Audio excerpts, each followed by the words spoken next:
रोज रोज तेच पोहे उपीट खाऊन जर तुम्हाला नाश्त्यामध्ये कंटाळा आला असेल तर आज अगदी आपण झटपट असे मस्त रव्याचे इन्स्टंट असे आप्पे बनवणार आहोत। खायला एकदम मस्त असे लागतात, अजिबात असं खाताना वाटत नाही की हे इन्स्टंटवाले आप्पे आहेत। अगदी आपण ज्या पद्धतीने पीठ आंबवतो अगदी त्याच चवीचे आपल्याला रव्याचे आप्पेसुद्धा लागतात आणि चटणीची रेसिपीसुद्धा अगदी मस्त अशी इन्स्टंट आणि अगदी झटपट होणारी शेअर केलेली आहे।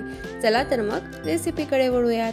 इथे मी 1 वाटी रवा घेतलेला आहे। तुम्ही तुमच्या घरातली कोणत्याही प्रकारच्या वाटीने रवा मोजून घ्या, म्हणजेच तुम्हाला ताकाचं सुद्धा प्रमाण इझिली लक्षात येईल। तुम्ही या ठिकाणी कुठल्याही प्रकारचा रवा वापरू शकता, जसं की जाड रवा किंवा बारीक रवा। या प्रकारे कुठलाही जरी रवा वापरला तरी आपल्याला बारीक किंवा जाड करायची अजिबात गरज नाही।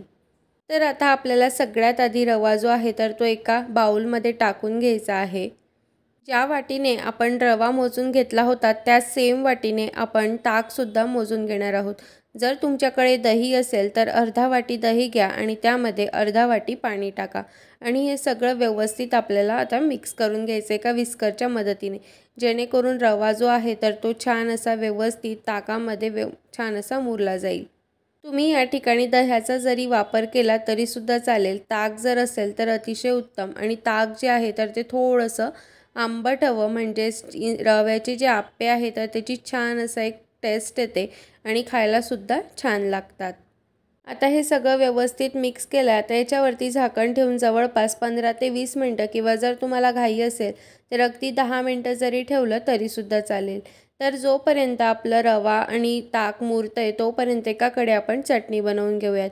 तर इथे एक मी छोटी वाटी शेंगदाणे घेतलेले आहेत। तुम्ही याऐवजी पूर्ण खोबऱ्याची जरी चटणी केली तरीसुद्धा चालेल, किंवा मग खोबरं किंवा शेंगदाणे हे दोघं जरी मिक्स करून घेतले तरीसुद्धा चालेल।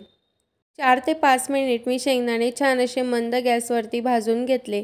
आता गॅसची फ्लेम बंद करूयात आणि एका प्लेटमध्ये आपण हे जे शेंगदाणे आहेत तर ते थोडेसे थंड करून त्यावरचं सालसुद्धा आपण काढून घेऊयात। सोबतच आपल्याला मिरच्यासुद्धा थोड्याशा भाजून घ्यायच्या आहेत। मी इथं 5 ते 6 हिरव्या मिरच्या घेतलेल्या आहेत। तुम्हाला जसं तिखट किंवा फिक्कं लागते त्या प्रमाणात तुम्ही मिरच्यांचं प्रमाण कमी किंवा जास्त करू शकतात। मिरच्यासुद्धा आपल्या इथे छान अशा भाजल्या गेल्या आहेत। आता ह्यासुद्धा आपण काढून घेऊयात। मिरच्या जोपर्यंत भाजल्या जात होत्या तोपर्यंत मी शेंगदाण्यांचे जेवढे शक्य होतील तेवढे सालसुद्धा काढून घेतले आणि आता इथे मिरच्यासुद्धा सोबतच त्यामध्ये टाकून घेतल्या। त्यासोबतच 8 ते 9 लसणाच्या पाकळ्या आणि थोडीशी हिरवीगार कोथिंबीर त्यामध्ये टाकून घ्यायची, म्हणजे चटणीला खूप छान असा कलरसुद्धा येतो आणि टेस्टसुद्धा खूप छान येते। त्यासोबतच थोडंसं मीठ त्यामध्ये टाकून घेऊयात। छान असं बारीक वाटलं जाईल तेवढं पाणी त्यामध्ये टाकून आपण एक छान असं चटणी जी आहे तर ती वाटून घेऊयात। तर इथे तुम्ही बघू शकता मस्त अशी हिरवीगार चटणी आपली तयार आहे। चला तर आता सोबतच लगेचच आपण तिला तडकासुद्धा देऊयात। तर इथं मी एक कढई ठेवली आणि त्या कढईमध्ये मी 1 पळी तेल टाकून घेतलेलं आहे आणि सोबतच तेल छान गरम झालं की 1 चमचा मोहरी आणि अर्धा चमचा जिरं मोहरी छान फुलली की लगेचच त्यामध्ये चटणी जी आपण तयार करून घेतली होती तर ती टाकून द्यायची, म्हणजेच तिला छान असा तडका बसतो। खूप जास्त असा गॅस चालू ठेवायचा नाही, फक्त 1 मिनिटापर्यंत गॅस चालू ठेवायचा आणि लगेचच गॅसची फ्लेम बंद करायची। आता आपल्याला चटणीमध्ये आप्प्यांसोबत खायची आहे, त्यामुळे खूप जास्त अशी घट्टसर नको, त्यामुळे थोडंसं जे पाणी आहे तर ज्या मिक्सरच्या भांड्यामध्ये चटणी वाटून घेतली होती तर त्याच्यामध्येच मी थोडंसं पाणी टाकून व्यवस्थित असं हे सगळं आपल्याला मिक्स करून घ्यायचं आहे। तर इथे आपली परफेक्ट अशी छान पातळ पण नाही आणि खूप जास्त घट्टही नाही अशी छान परफेक्ट चटणी तयार आहे। आता एकाकडे मी तोपर्यंत व्हेजिटेबल जे आहेत तर ते कट करून घेतले आहे। जर तुम्हाला कुठले व्हेजिटेबल आवडत नसतील तर ते तुम्ही नाही टाकले तरीसुद्धा चालेल। तर इथं मी 1 छोटी शिमला मिर्च, 1 छोटा टोमॅटो, मिरची आणि कोथिंबीर बारीक कट करून घेतलेला आहे। तुम्हाला जर या ठिकाणी कांदा, गाजर हे काही आवडत असेल तर ते सुद्धा तुम्ही यामध्ये टाकू शकतात, किंवा यापैकी जर तुम्हाला नसेल काही आवडत तर ते नाही टाकलं तरीसुद्धा चालेल।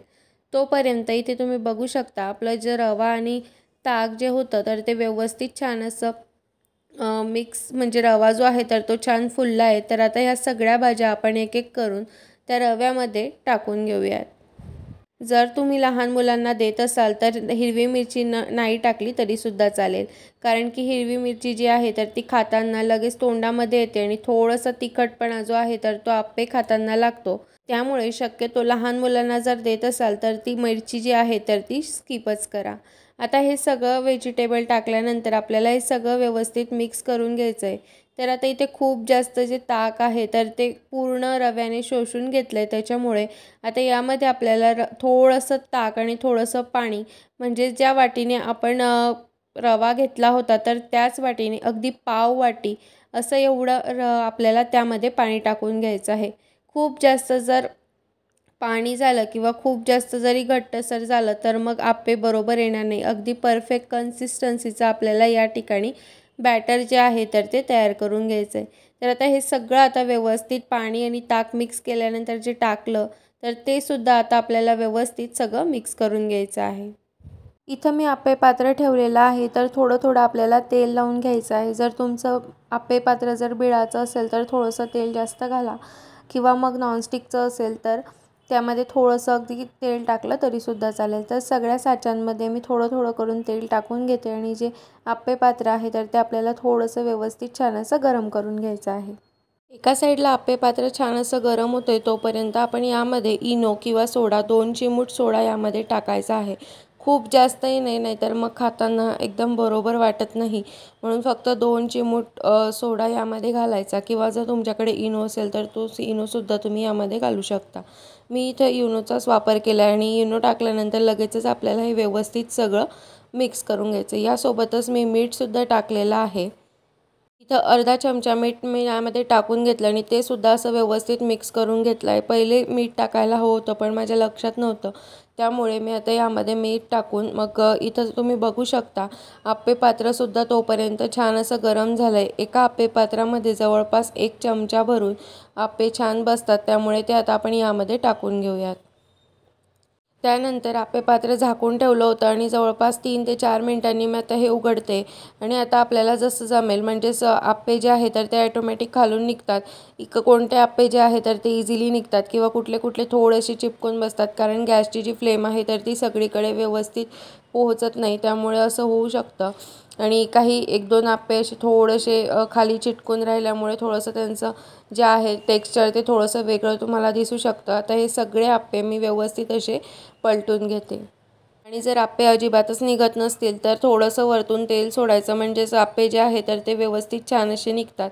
आणि खूप जास्त जर सोडा झाला तर व्यवस्थित खाण्यासाठी लागत नाही आणि पाण्याचं जे प्रमाण आहे तर ते परफेक्ट पाहिजे. तर इथे जसं की मी तुम्हाला सांगितलं की गॅसची फ्लेम ज्या ठिकाणी व्यवस्थित अशी पोचत नाही तर ते आप्पे व्यवस्थित निघाले नाही आहेत. तर हे 2 आप्पे जे आहेत तर ते थोडेसे खाली चिपकून बसले होते, मग त्यांना बळजबरी काढल्यामुळे ते असं काहीसं झालं आहे.